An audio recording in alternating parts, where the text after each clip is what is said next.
Salam əziz şagirdlər. Dahi Akademiyanın ayın 25-i təşkil etdiyi 3-cü siniflər üçün bilik yarışı sınağında Azərbaycan dilinin izahına baxaq və sınaqda iştirak etməyənlər də sualların növü ilə tanış ola bilərlər. Aşağıda baxaq birinci suala. Aşağıdakılardan biri əlamət bildirən sifət deyil. Əlamət bildirən sifət deyilsə, deməli bizdən keyfiyyət bildirən sifət soruşur. Keyfiyyət. Və biz çaşmamaq üçün bunu qeyd edə bilərik ki, bizdən keyfiyyəti soruşur.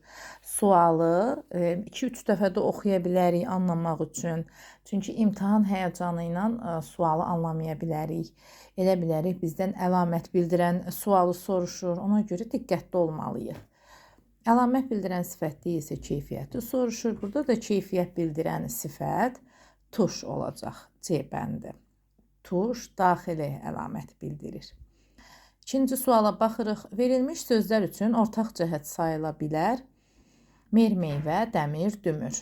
Bilirik ki, hər iki söz mürəkkəb sözdür, həm də defisdə yazılan mürəkkəb sözdür. A bəndinə baxırıq. Mürəkkəb sifətlər hesab olunur. Meyvə ad bildirən sözdür, sifət deyil. Hər ikisinin yazılışı yanlışdır. Xeyr, doğru yazılıb. Defislə yazılmalıdır. Defislə də yazılıb. Fərqli suallara cavab verirlər. Xeyr. Fərqli suallar hər ikisi eyni suala cavab verir. Quruluşuna görə mürəkkəb isimlər sayılır. Bəli, bu doğru cavabdır. Üçüncü suala baxırıq. Əmr cümləsi hansı variantda işlənmişdir? Həyətə çox adam yığışmışdı. Bu nəqli cümlədir. Sabah vaxtında gəl. Əmr cümləsidir. Digər bəndlərə də baxırıq. Sən nə zaman yatacaqsan? Burada nə zaman sözü varsa bu əlbəttə ki, sual sözüdür, sual cümləsidir. Sonlu sual işarəsi də qoyub. Mən hər gün idmanla məşğul oluram. Nəqli cümlədir. Sabah vaxtında gəl. Əmr cümləsidir. Dördüncü suala baxırıq. Konkret isimlə başlayan cümləni müəyyən edin. Konkret isim gözlə görünən, əllə tuta bildiyimiz isimlərdir. Rahatlıq ona xoş gəlirdi. Rahatlıq mücərrəd isimdir. Nifrət ən pis hissdir. Nifrət mücərrəd isimdir. Müəllimlik ən gözəl peşədir. Müəllimlik mücərrəd məfhumdur. Üzüyümü itirmişdi. Üzüyünü itirmişdi. Konkret isim olacaq. D bəndi. 5-ci suala baxırıq. Doğru fikri müəyyən edin. Mürəkkəb sözlər ayrı yaxud bitişik yazılsa da defisdə yazıla bilmir. Bu yanlış fikirdir. Çünki mürəkkəb sözlər defisdə yazıla bilir. Arzu sözünü həm ümumi, həm də xüsusi isim kimi işlətmək olar. Bəli, olar. Məsələn, mənim arzum müəllim olmaqdır və yaxud da arzu dərslərini yaxşı oxuyur. 4 cür yazılan şəkilçilərin tərkibində açıq saitlər iştirak edir. Xeyr, 4 cür yazılan şəkilçilərin tərkibində qapalı saitlər iştirak edir. I, U, Ü. Bu da səhv fikirdir. Kainat sözündəki səslərin və hərflərin sayı bərabərdir. Hərf və səsin sayı bərabər deyil. Səs çoxdur. Tələffüzdə Y səsi artırıldığına görə səs və hərflərin sayında fərq yaranır. Bizdən doğru fikri soruşduğuna görə B bəndi olacaq. Doğru fikir. 6-cı suala baxırıq. Hansı sözlərdə səs artımı hadisəsi var? Dairə. Dairə deyə tələffüz olunur. Burada səs artımı var. Maaş sözündə səs düşümü var. Məskən sözündə K-yə çevrilir. Səs fərqi yaranmır. Kompot sözündə də səs fərqi yaranır.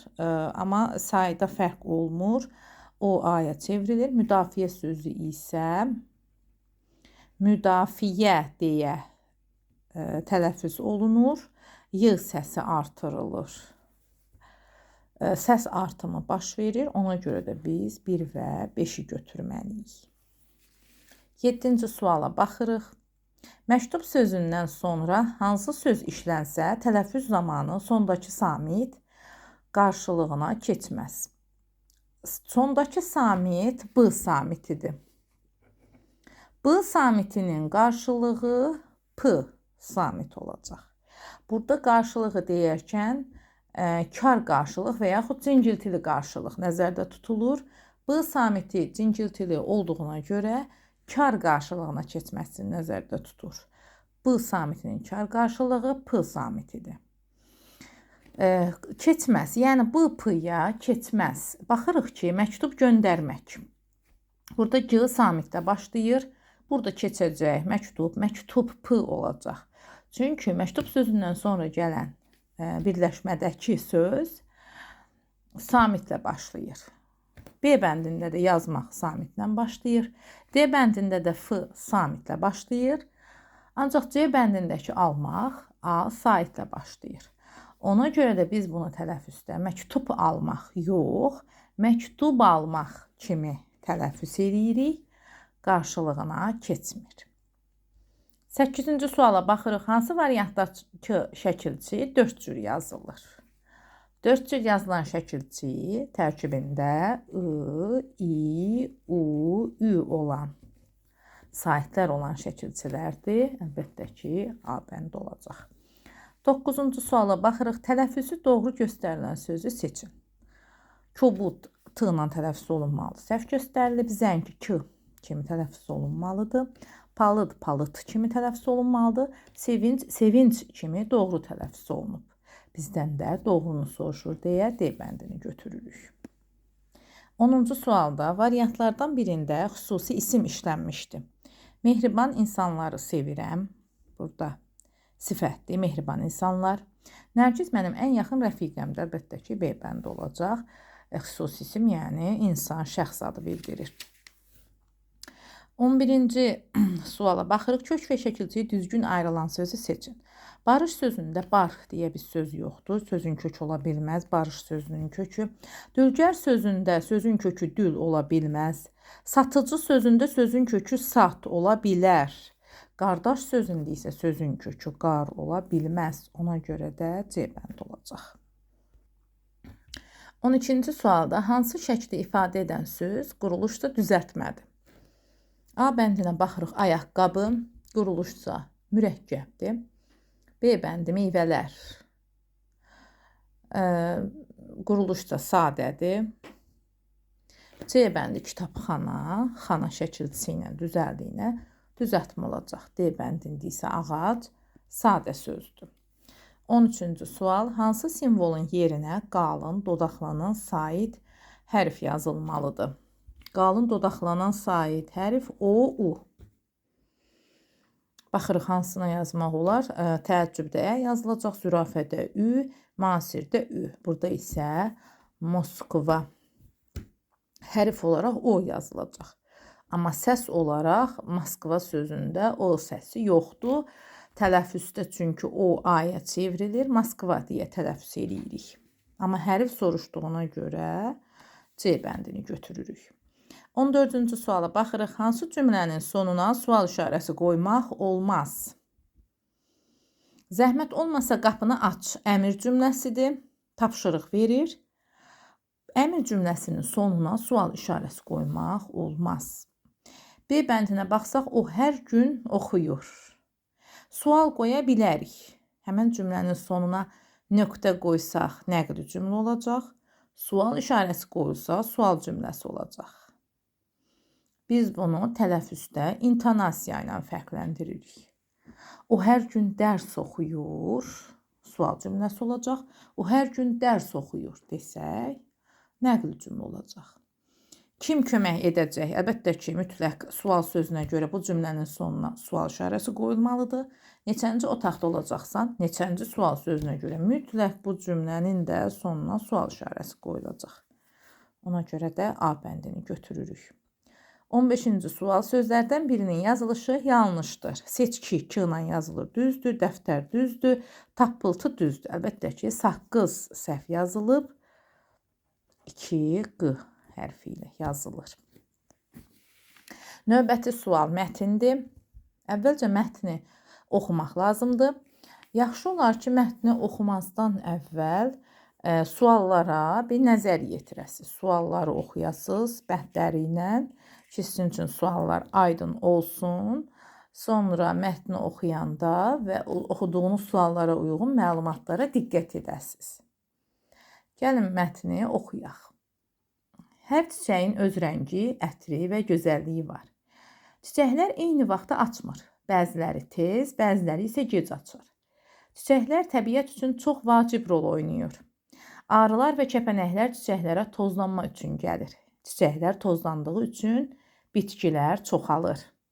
Bəzi çiçəklər insan sağlamlığı üçün faydalıdır. Məsələn, nanə, lavanda və rozmarin çiçəklərinin çayları insanı sakitləşdirir. Nəfəs yollarını açır, baş ağrısını azaldır. Çünki onların tərkibində qan dövranını yaxşılaşdıran maddələr vardır. Qızılgül və jasmin çiçəklərinin ətri isə insanı sakitləşdirir və xoş əhval-ruhiyyə bəxş edir.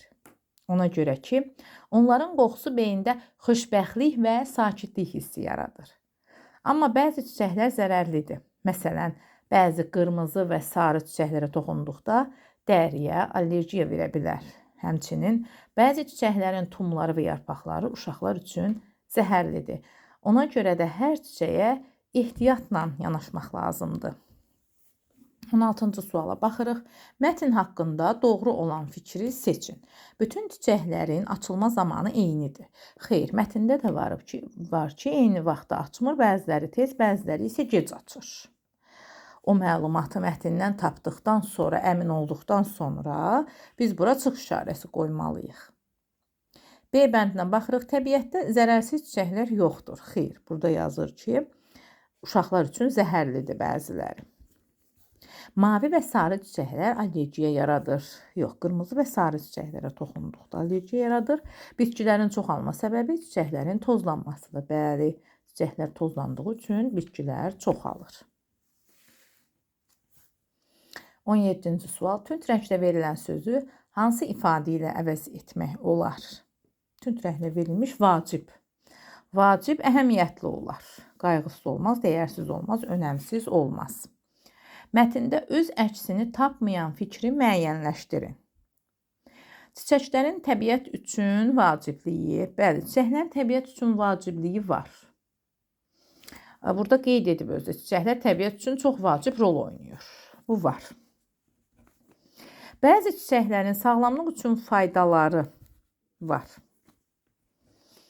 Qızılgül və jasmin çiçəyinin nəfəs yollarını açması. Diqqət edirik. Qızılgül və jasmin çiçəklərinin ətri insanı sakitləşdirir. Nəfəs yollarını açmır. Nəfəs yollarını açan nanə, lavanda və rozmarindir. Dəriyə allergiya verən çiçəklər, bəli, bəziləri deyir, dəriyə allergiya verə bilər. Bu da var. Amma C bəndində öz əksini tapmayıb bu məlumat. Ona görə də C bəndini götürürük. 19-cu sual. Nanə, lavanda və rozmarin çaylarının ortaq xüsusiyyəti nədir? Allergiya yaratmaları, tərkibində qan dövranını yaxşılaşdıran maddələrin olması. Tərkibində qan dövranını yaxşılaşdıran maddələr var. Bu sual faktoloji bir sualdır. Mətnə əsasən çox sadə bir sualdır. Yəni, bunun cavabı məhz mətndə var. 20-ci sual. Qızılgül və jasmin çiçəkləri insanı niyə sakitləşdirir? Burada səbəbi yazıb ki, onların qoxusu beyində xoşbəxtlik və sakitlik hissi yaradır. Beyində xoşbəxtlik hissi yaratdıqları üçün eyni cümlədə A bəndində verilib. Ona görə də A bəndini götürürük. Azərbaycan dilinə aid suallar bu qədər. Keçirik riyaziyyata aid suallara.